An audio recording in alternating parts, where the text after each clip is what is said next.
Good morning, guys. I wasn't sure what video I was going to do, but yesterday I was looking for something and I stumbled into an old letter that I had wrote, and I wasn't sure what this letter was. But when I opened it, apparently this letter was a letter that I wrote on July 1st, 2018, and I wrote it to my future husband, completely forgetting that I wrote this letter.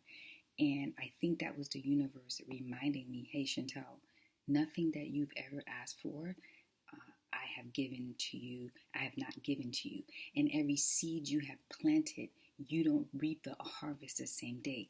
This was written in July 2018, July 1st, 2018. And I wanted to read this letter to you guys because I wanted to show you that manifestation does work. Now, manifestation without putting the work in and waiting for things to magically fall from the sky doesn't work. But when you really trust God and you put God first in your life and you really do the work, and by the way, I'm not saying that we can earn our way, because God is a God of grace. Because sometimes you can do the work and do things, and if something is not aligned with God's purpose, God will continue closing the door. So I just want to make sure that we don't think that our works, we can earn our way into forcing God to do things that's not aligned with his purpose or strategic plan for our lives. But the things that are aligned with God, are aligned with his purpose, and the things that God actually wants for our life, that happens to be the desires of our life, when we manifest those things and do the required steps that we need to get those things, it actually works.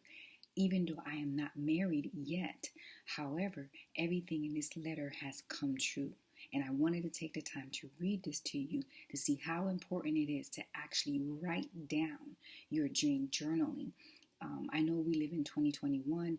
A new version of journaling is journaling on your iPad, but no matter what you journal on paper, in a notebook, on your iPad, it's very important that you write things down. I'm telling you, manifestation works. So let me read this letter to you. It's dated July 1st, 2018, and this is what I wrote.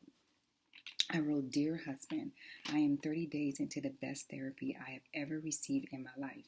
I have been faced to look within and realize that the reason we haven't been aligned is because I have been desperately searching for you in a quest for you to fill a void only self-love and God can fill.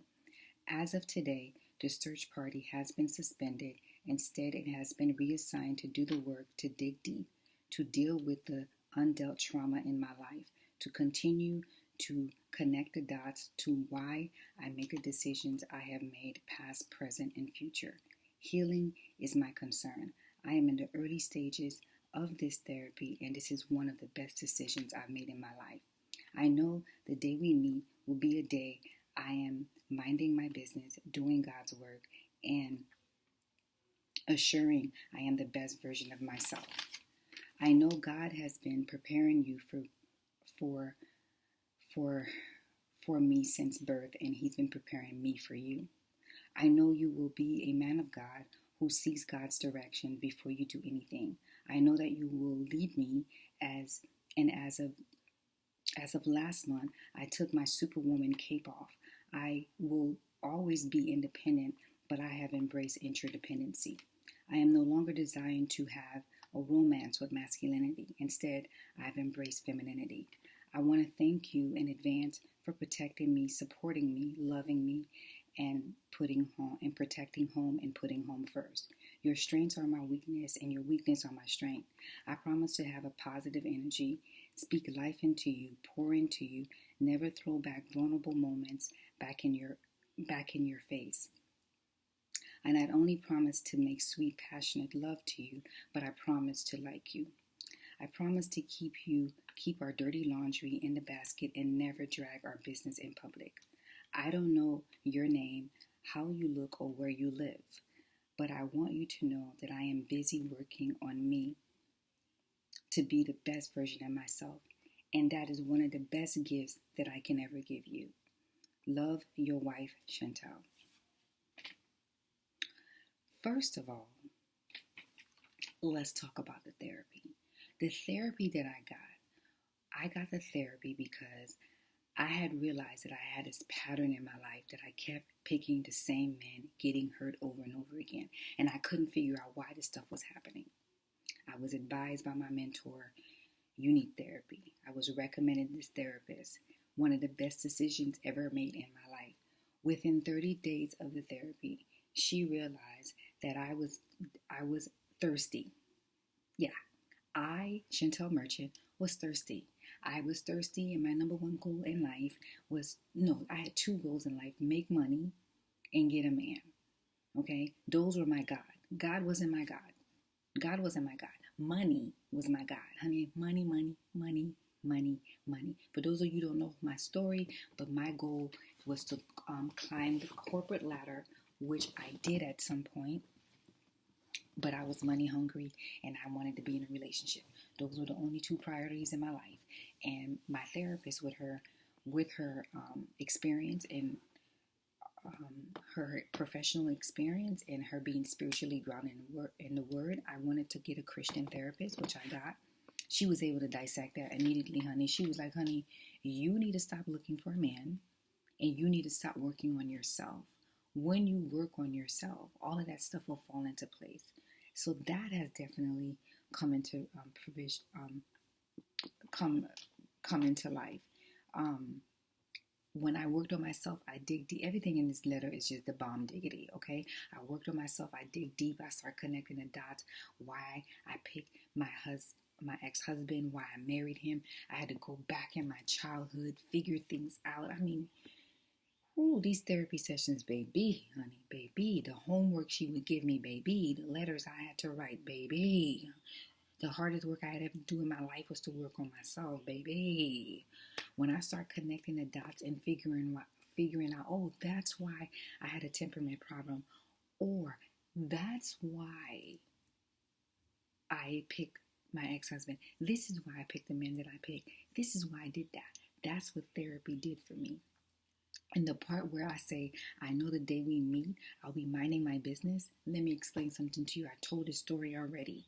I was at work at my 9 to 5, standing at the time clock, coming from lunch, and I'll never forget it. I was standing there, my phone in my hand, my badge in my other hand, waiting to clock in. And as I'm waiting, I get a notification that I get a follow on Twitter. And who was it? My future husband. He was the last thing on my mind.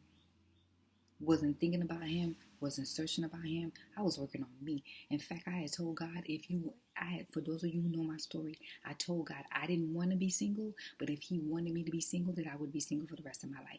That's how important working on myself was. I was minding my business that day. A man was the last thing from my mind. I wasn't even thinking about homeboy. Nothing. So that was right. I said, I know the day we meet, I will be minding my business, doing God's work, and being the best version of myself. It happened just like that. And I said, I know God is preparing you for me, and you prepare. Listen, God is the best matchmaker. I couldn't do this matchmaking thing that God did. No, I'm sorry.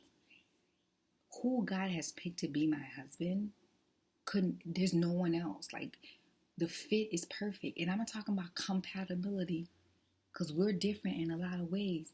But the core of who we are, I don't have to alter anything about me. I can show up as myself in front of him. I can be myself. I don't have to alter anything. And I'm not talking about come as you are. I'm not talking about come as you are with your brokenness, and that's not what I'm talking about. I'm talking about showing up as yourself, as your whole healed self. I could show myself. So I said, I know that God has been preparing you for me, and he's preparing me for you, and I know you'll be a man of God who seeks God's direction, which he does. And that's what caught my attention. He seeks God's direction before he does anything, and he definitely leads me, baby.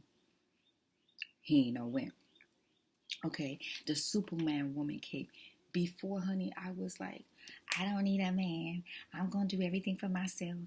And I got my own money. I make this and I make that. I don't need nobody to do anything for me. Child, please, boo. Let me tell you something. I'm still embrace the power of independency, but child, interdependency is my friend. Okay, I put down here, I am no longer desiring to have a romance with masculinity. Child, I divorce masculinity. We're no longer friends. We're no longer married. Masculinity is no longer in my life. I've embraced femininity. Honey, I will never, I'm sorry, I'm not, listen. It has changed my life, okay? I've embraced femininity. I want to thank you in advance for protecting me. He protects me. He don't play about me. I told y'all before, don't try me. Don't disrespect me. Don't try me. Don't come for me. Because he will come for you. He don't like nobody messing with me. I'm just saying, he supports my dreams.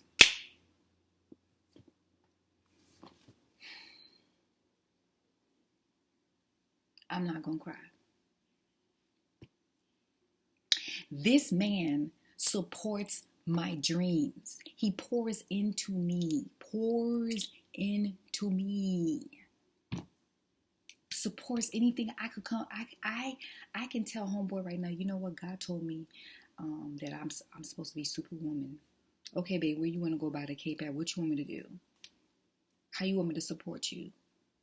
I have met no one in my life that support me the way this man supports me. Nobody. I'm sorry. I put here, I said, I want to thank you in advance for protecting me. He protect me. He don't play about me. Supporting my dreams. He supports my dreams. Loving me. Okay? And putting home first. Put home first. Your strengths are my weakness, Lord child.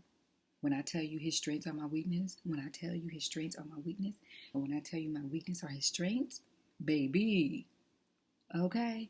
I promise to have positive energy. Merci Jésus. Béni soit l'Éternel, honey. Thank you, God, I'm not a negative bee anymore. Okay? Speak life into you. Oh, how you got him? You know, how you got him? Somebody asked my friend Cynthia the other day, how she got him? Somebody asked my friend Cynthia, how your girl got him? You know, she's abstinent. How she got him? And guess what my girl said? She speaks life to him. She strokes his ego. She puts him first and she pours into him. She not masculine. She feminine and has positive energy. And the girl's like, that's it? Yup, that's it. Pretty much. See what I wrote? It happened. I promise to have positive energy. Speak life into you. Pour into you. Never throw back your vulnerable moments. Let me tell you something, women.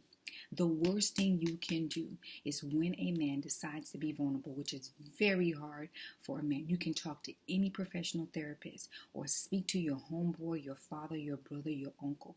Ask any man right now, when they share something with a woman and they're vulnerable about it, and that woman takes that vulnerability and throws it back in their face when they're upset and mad, he will never in his life share anything with you again.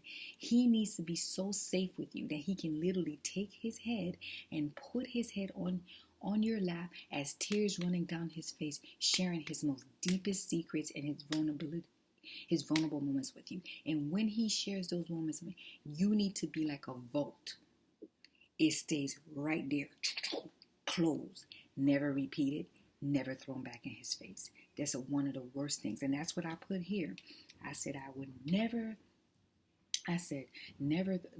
throw vulnerable moments back in your face. I am not only promising to make sweet, passionate love to you, child. How you doing? But I promise to like you. Listen, there's a lot of people married right now that don't like their spouse. They love their spouse, but they don't like their spouse. Okay, I promise to keep our dirty laundry in the basket. Honey, let me tell you something. Y'all will never know. Mind your business. Mind your business. And I ended it. I was like, I don't know your name, and I didn't. I don't know how you look. I didn't. I don't know where you live. I didn't know. But I told him the best gift that I can give him was to work on myself. I'm done. I'm going to drop this letter like a mic. I'm done. Let me drop a fake mic again. I'm done. Like, there's nothing else I need to ever. What? Manifestation. This paper that is dated July 1st, 2018 has come into life. I didn't need my handwriting. I scribbled things. It's not even neat. I just wrote it randomly. Nobody can tell me my God ain't my God. I wrote a letter to myself August of last year to open August of this year. I promise you, everything in that letter gonna come true. In the name of Jesus. So for those of you who hate, buckle your seat. Have a nice day. Manifest it. Write it down. It will come true.